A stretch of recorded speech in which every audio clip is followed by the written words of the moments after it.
Assalamualaikum warahmatullahi wabarakatuh. Jadi kami dari kelompok 3 akan mempresentasikan hasil kerja kami mengerjakan tugas besar. Jadi kelompok 3 ini kita sedang membuat project.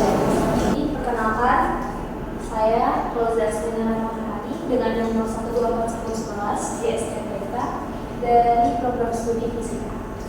Perkenalkan, nama saya Fisika Fiskia dengan nomor 2221 dari prodi Desain Komunikasi Visual.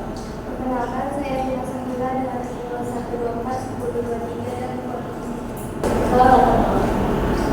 Jadi pengelola keuangan berasal dari kata manajemen yang memiliki arti mengelola dan keuangan. Pengelola keuangan berarti mengatur keuangan termasuk hal-hal seperti pembiayaan, investasi, dan juga modal. Pengelolaan keuangan yang efektif dan efisien menjadi kebutuhan yang mendesak bagi individu maupun organisasi di masa modern ini. Permasalahan yang sering dihadapi adalah pengguna kesulitan mencatat transaksi keuangan, membuat anggaran, dan menyusun laporan keuangan dengan akurat. Assalamualaikum warahmatullahi wabarakatuh. Perkenalkan, nama saya Chelsea Gita Gusti dengan NIM 092410119. Di sini saya akan menjelaskan tentang rumusan masalah yang sering dihadapi dalam pengelolaan anggaran. Nah, yang pertama itu ada kesulitan dalam melacak pengeluaran, yang kedua ketidakamanan untuk menganalisis data keuangan, terus yang ketiga kurangnya fitur pengingat dan juga pemberitahuan. Nah, aplikasi ProBudget ini yang akan dikembangkan itu sangat diharapkan untuk menjadi solusi untuk mengatasi permasalahan-permasalahan tersebut dengan menyediakan fitur-fitur yang intuitif dan juga memudahkan pengguna dalam pengelolaan keuangan mereka. Seperti itu Bapak, rumusan masalahnya. Perkenalkan, nama saya Mulya Cantika Lauda dengan NIM 22241009 dari prodi Desain Komunikasi Visual. Di sini saya akan menjelaskan di bagian tujuan.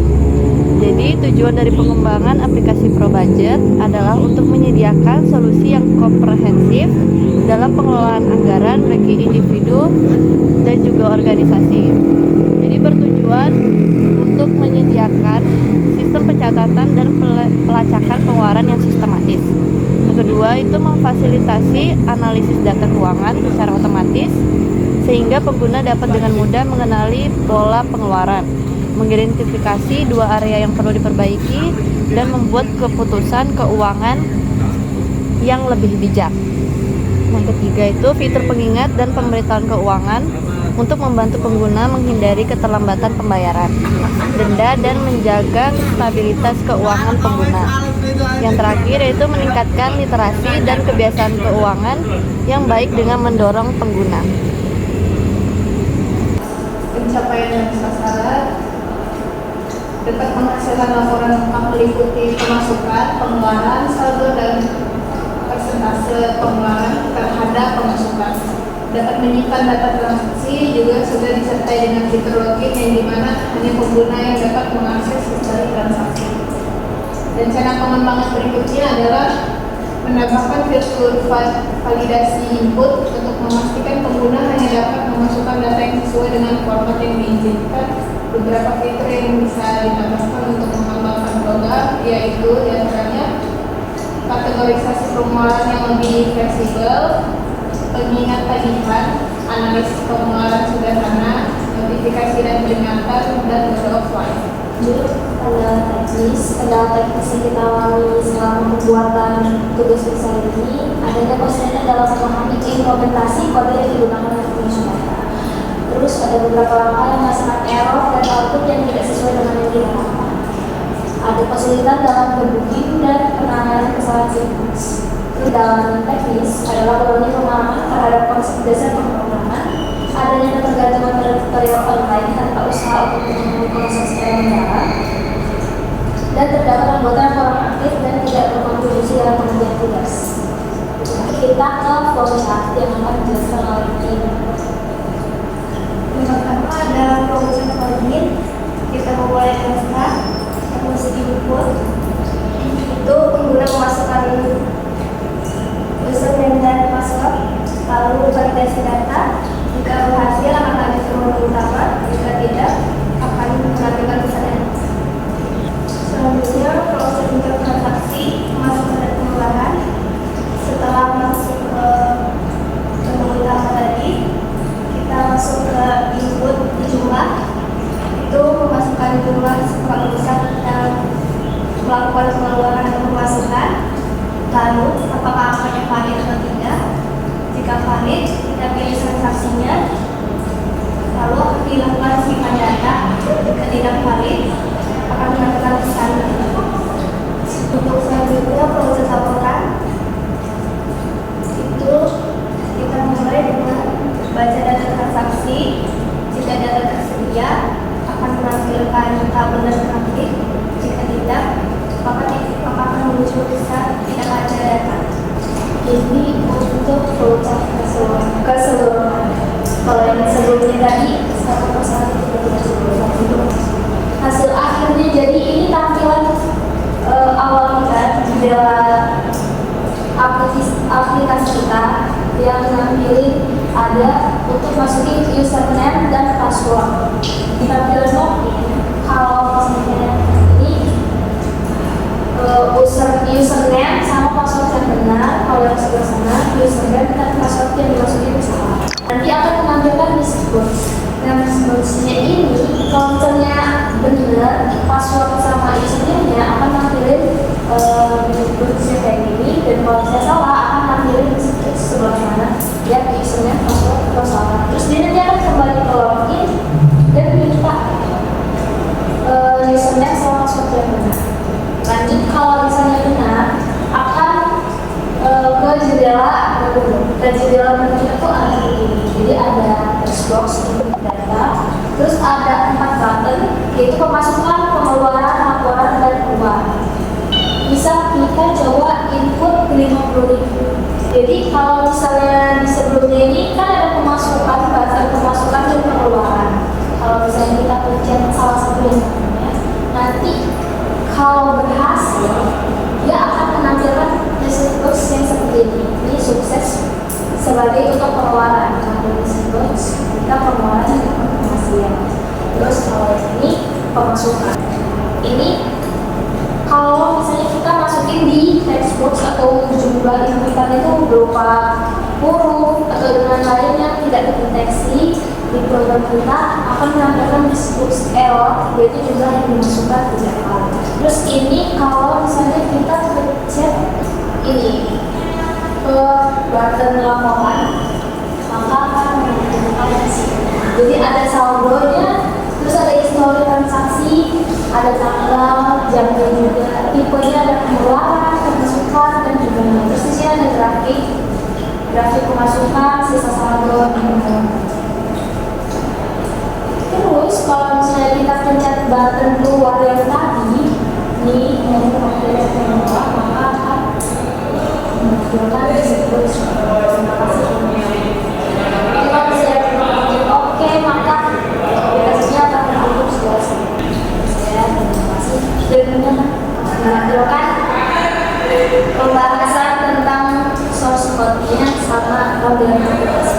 Jadi ini pembahasannya di bagian ini adalah import dan inisiasi modul. Jadi ada fungsi import tuh kayak mengimport, mendatangkan ini fungsi-fungsi ini kayak tkinter, terus message box, TTK, JSON, matplotlib, dan lain-lainnya nih datetime. Jadi kalau message box ini buat nampilin pesan yang tadi, terus kalau TTK ini buat nampilin diagram kayak tadi. Kalau JSON ini fungsinya itu untuk ini menyimpan data. Lalu lanjut, matplotlib ini buat grafik, terus datetime ini buat nampilin waktunya saat itu juga. Lanjut ke ada bagian base dir dan asset dir, itu untuk menentukan path folder aplikasi aset. Jadi kita karena dari Figma gambar-gambarnya itu di bagian sini, contohnya seperti itu. Lalu lanjut ada file JSON tuh yang tadi, terus itu kita lanjut ke fungsi muat data. Jadi muat data ini nampilin data yang dari JSON ke sini. Terus dia nyimpen datanya di JSON. Habis itu tambah transaksi, fungsinya itu untuk ya ini nih, tambah transaksi. Kalau misalnya kita masukin jumlah yang gak sesuai, maka akan ada message box error kayak gitu. Terus nih jumlah, terus ini bagian hari, bulan, tahun, jam, waktu, dan detik. Itu kita pakai waktu yang sekarang. Terus kalau misalnya berhasil, itu maka akan nampilin sukses transaksi, tipenya apa, sebesar berapa, dan berhasil dicatat. Lanjut ke fungsi laporan yang ini. Fungsinya itu nampilin, jadi di laporan itu fungsinya banyak.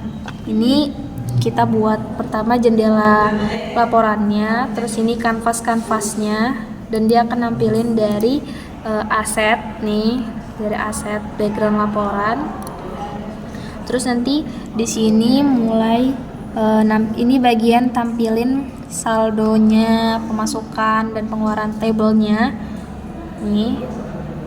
Terus ini bagian paling atas yang tulisan saldo, sisa saldonya berapa. Terus ini bentuk tabelnya. Habis itu ini kolomnya, jadi kayak tanggal, tipe, jumlah, terus dan lain-lainnya. Lanjut ini ke laporannya nih. Ini fungsinya tuh kayak nampilin tanggalnya. Terus ini kategorinya value. Nah, di sini mulai masuk ke bagian grafik bulatnya tadi, yang pie-nya tadi. Nih. Warnanya ada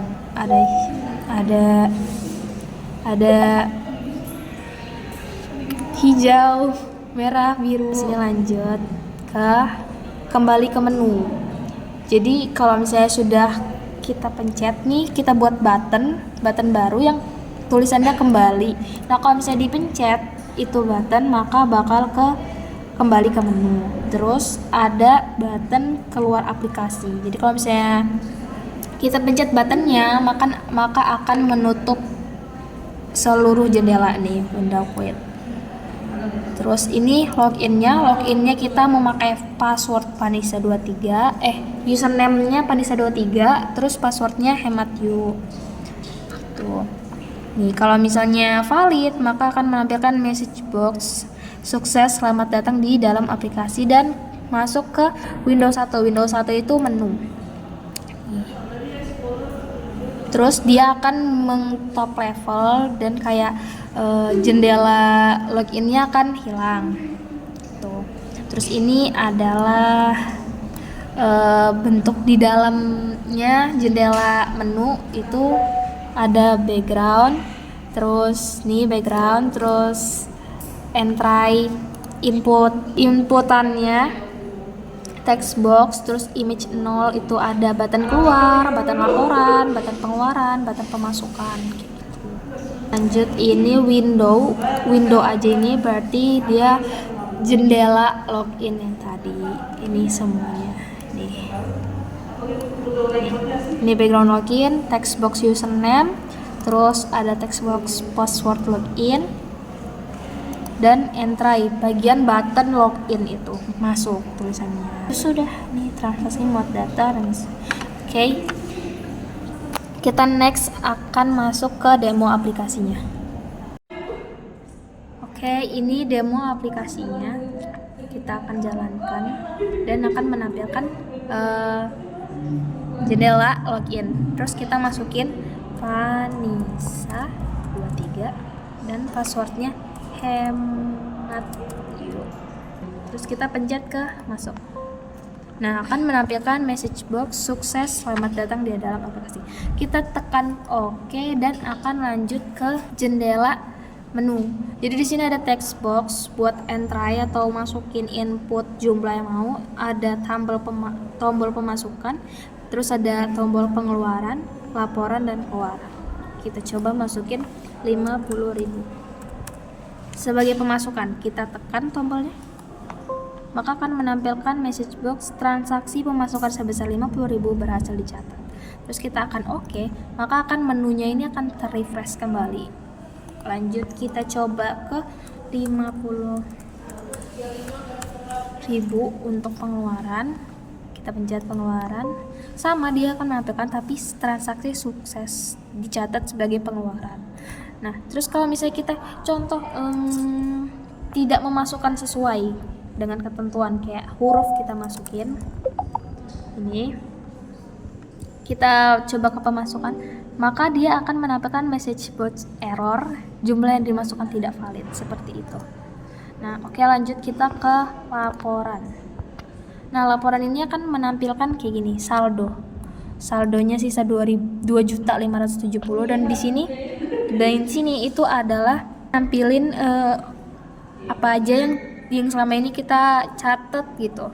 Nih, ini kan pengeluaran, pemasukan. Ini saya sudah coba dari tanggal 9 bulan 12 kemarin. Saya coba masukin, jadi kayak gini, dan ini grafik keuangannya seperti ini. Jadi pemasukan warna hijau 50%, sisa saldonya tinggal 24,2%, dan pengeluarannya tinggal 25,8%. Nah, setelah itu misal kita mau kembali, kita tinggal pencet button ini kembali, maka akan ke menu gitu. Terus nanti kalau misalnya kita pencet ke button keluar, maka akan menambahkan message box seperti ini. Dan jika cancel, ya maka akan tetap di sini, dan kalau misalnya kita pencet oke, maka semuanya akan tertutup secara sempurna. Seperti itu.